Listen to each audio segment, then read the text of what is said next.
저자님께서는 개인적으로 투자한다면 어디에 투자하실지 궁금합니다. 뭐 저는 지금도 하고 있는데 사실 네. 메모리 회사들에 투자를 하겠습니다. 저라면. 메모리 회사를 좋게 보시는군요. 네, 그럼요. 그러니까 어떤 작업 처리를 잘하는 칩을 누가 차지할 거냐 이런 싸움인데 네. 잘 보시면 걔네들 다 결국은 메모리가 가서 붙습니다. 달라붙는다. 네. 메모리 반도체가. 예, 왜냐하면 메모리 하는 일 자체가 할 작업을 쌓아놓는 곳이기 때문에 네. 다들 메모리 반도체가 있어야 됩니다. 해보면. 그러니까 이게 좀 마치 골드러시 시대에 금광을 찾아다니는 게 아니고 청바지랑 곡괭이를 파는 느낌으로 이쪽의 수요는 뭐 계속 좀 꾸준히 늘어날 겁니다. 예를 들면 완전히 그 지금의 로직 구조가 망가져서 메모리가 필요 없는 세상이 올 수도 있긴 한데 그러면 로직도 어차피 다 흔들립니다. 여기서. 다 바뀌니까 네. 어차피 반도체 기업의 최종 승자를 꼽으라면 또 그것도 결국 메모리가 될까요? 사실은 제일 중요할 수도 있는데 뒤를 받치고 있는 소프트웨어 생태계가 굉장히 중요합니다. 이게 인텔 같은 회사가 한 5년 가까이 미세공정 죽을 썼는데도 네. 살아있는 이유가 네. 인텔 CPU에 맞는 소프트웨어가 세상에 너무 많아서 그렇습니다. 사실. 생태계를 이미 만들어놨군요. 네, 인텔이. 엔비디아는 쿠다라고 부르는 그 소프트웨어 스택이 쭉 있는데 네. 이거를 벗어날 수가 없어요. 그 인공지능 했던 사람들이. 인공지능 생태계는 엔비디아 그 플랫폼이 꽉 잡고 있군요. 쉽게 말해서. 그렇죠. 네. 예를 들면 제가 네. 그 엔비디아 쿠다용으로 인공신경망을 만들었는데 네. AMD GPU를 가져다 붙이면 안 돌아갑니다. 해보면.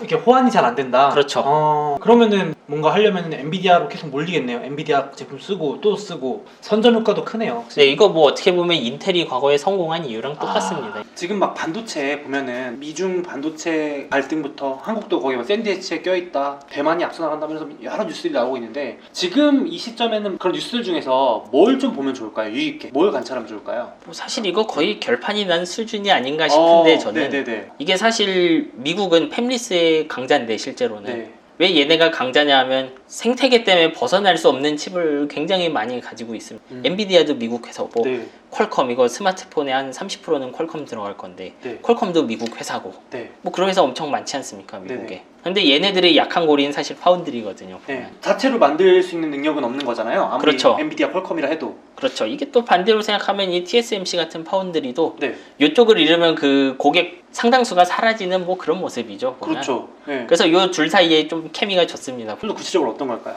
공장을 미국에 유치시켰잖아요. 그렇죠. 막 혜택 주면서 TSMC 그렇죠. 모시라고. 예. 공장이 근데 미국으로 가면 그때부터 여기서 나가는 어떤 칩을 컨트롤하기 되게 수월하겠죠.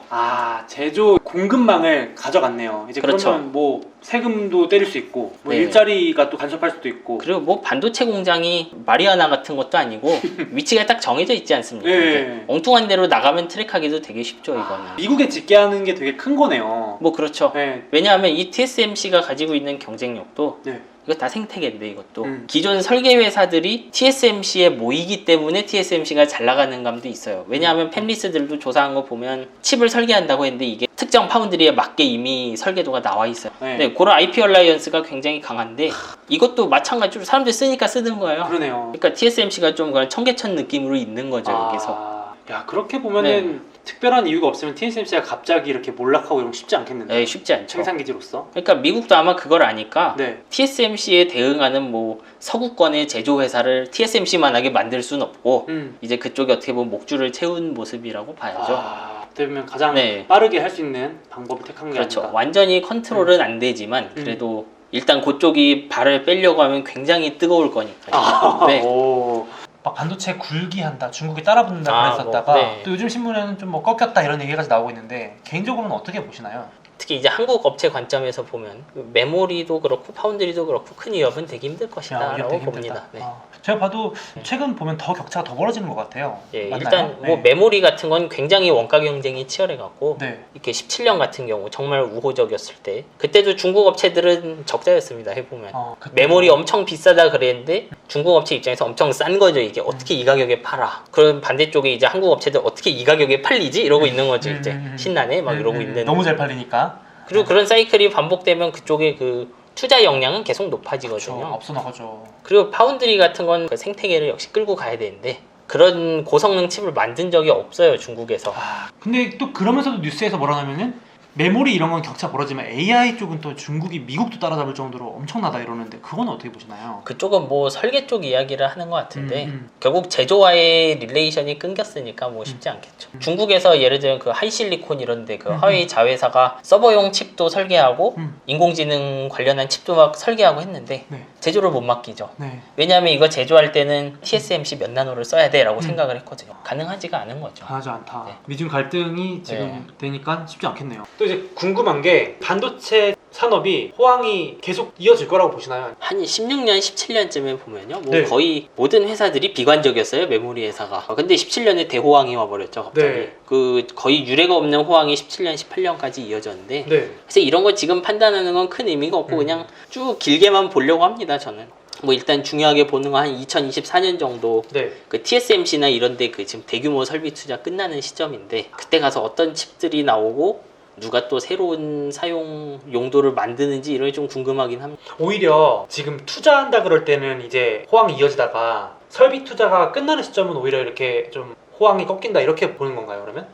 그렇다기보단 그때 되면 그 웨이퍼가 쏟아져 나올 거잖아요, 사실. 그러니까 이제 공장 네. 다 지었으니까 네, 과투자가 될 수 있는 거죠, 글로벌하게. 공급 과잉이 또 되는 거네요. 그럼 이제 가격도 내려가고 하면 네, 뭐 그렇죠. 또 무슨 서프라이즈가 있을진 몰라요. 저 그 중간에 네. 뭐가 될지 모르겠지만 17년 메모리도 그랬고 네. 한번 좀 경계는 해보겠다. 해볼 수 있다. 다만 근데 저 투자 사이클을 몇십 년으로 볼 거기 때문에 네, 길게 보면 네, 그런 거에 뭐 크게 얽매이고 싶지는 않아요. 네. 최근에 반도체 공급 대란 이슈 이런 것들이 네. 많았는데 뭐 얼마나 더 갈 것 같으신지 이런 걸 예상할 수가 있는 건가요? 뭐 사실 이미 네. 거의 끝난 느낌이죠. 보면. 끝났네요. 사실 이 네. 대란이 있던 곳이 크게 두 군데가 있는데 네네. 하나는 우리 생각하는 그 차량용 반도체 이런 진짜 옛날 구닥다리 공정으로 만드는 쪽에 부족이 있었고 이쪽이 그 흔히 말하는 그 NXP 이런 데 가는 차량용 반도체 이런 거예요. 그리고 다른 한쪽은 그 엔비디아나 이런 데 가는 첨단칩 웨이퍼 부족인데 네. 이 두 개가 완전히 달라요, 현상은. 이제 그 앞에 말한 자동차용 반도체 이런 왜 부족해졌냐 하면 미중 무역 분쟁이 나면서 그 SMIC 이런 데 그 수출 같은 게 다 끊겼어요, 제가 기억하기로. 근데 중국의 이 파운드리들은 원래 구공정으로 이것저것 만들던 애들이에요. 그러니까 좀 소모품에 가까운 단순한 칩들을 만들던 데였는데 여기 공급이 다 끊겼죠. 네. 그러면 대체 공급선을 찾으려면 다 어디로 가냐면 TSMC 이런 데로 갈 거예요. 그러니까 구공정에서 이제 부하가 걸려버린 거죠, 이제. TSMC 입장에서도 아마 부가가치 낮은 순서대로 잘라내거나 했겠죠. 그렇죠. 계약을 다시 안 해주거나. 네. 돈이 안 되니까 당장. 네. 근데 그렇게 되면 진짜 허망한 이유로 예를 들면 제가 건물 짓는데 뭐 콘센트에 플라스틱 뚜껑 없는 거 마냥 이런 재료 몇 개 없었고 뭐 공급이 뚝뚝뚝 멈춘 그런 현상이 일어난 거예요. 그때는. 이제 지금 상황을 보면 TSMC도 뭐 증산하기도 하고 이제 그거 한번 겪은 그 옛날 공정으로 그 우려먹던 설계업체들도 조금 더 후세대 공정으로 이렇게 다 설계를 다시 했을 거예요. 그러니까 이제 이런 일은 잘 안 일어날 것 같아요. 한번 겪어봤으니까 그렇죠. 이제 네. 똑같은 일로는 안 당하겠다 할 거 네. 아니에요. 많이들 우려하는 게 또 그거잖아요. 이번에도 반도체 공급이 이제 우려가 사라지면 네. 반도체 가격 말씀하신 것처럼 쭉쭉 떨어지는 거 아니냐, 그럼 반도체 주가도 떨어지는 거 아니냐. 아 근데 어차피 지금 말한 것 중에 이 차량용 이런 애들은 원래부터 반도체 회사들에게 네, 큰 영향이 있어요. 재밌는 곳은 아니었죠. 자동차용 반도체 공급이 해소된다는 것 때문에 TSMC 주가가 떨어진다 이런 말도 안 되는 거예요. 사실은. 그렇죠. 네. 그러니까 정확하게는 차량용 반도체도 테슬라가 하는 것처럼 자율주행 칩 이런 게 있고 한데 옛날 구닥다리로 하던 거. 그리고 이제 아까 말한 것처럼 첨단 공정용 칩 부족은 그냥 진짜로 수요가 폭발한 거예요. 쓰고 싶어 안달이 난 거죠. 원래 공급은 만들던 대로 만들고 있었는데 네. 진짜 수요 폭발. 엔비디아 칩을 원하는 사람은 많은데 엔비디아 정확하게는 삼성 TSMC 쪽의 캐파가 여기 꽉 찬 거죠. 이거. 네. 이건 뭐 미중 무역 분쟁 이런 건 무관해요, 그냥. 뭐 그러면 공장 빨리 늘린다고 해도 수요가 더 늘어날 테니까. 뭐 그렇죠. 네, 그래서 오늘은 이 반도체 제국의 미래 책을 써주신 정인성 저자님을 모시고 얘기 들어봤는데요. 개인적으로는 이 책이 2019년에 나왔죠. 이 2019년에 나왔는데도 지금 봐도 전혀 미래에 대한 뷰나 설명이 부족함이 없습니다. 저는 그래서 올해 낸 책인 줄을 착각하고 봤어요, 사실은. 그래서 이렇게 꽂아놓고 두고두고 필요할 때 궁금할 때 봐도 되는 내용들이 진짜 백과사전처럼 담겨 있습니다. 그래서 오늘 영상에서 다 못 드린 얘기는 이 책을 한번 보시면 투자에 큰 도움이 되실 것 같습니다.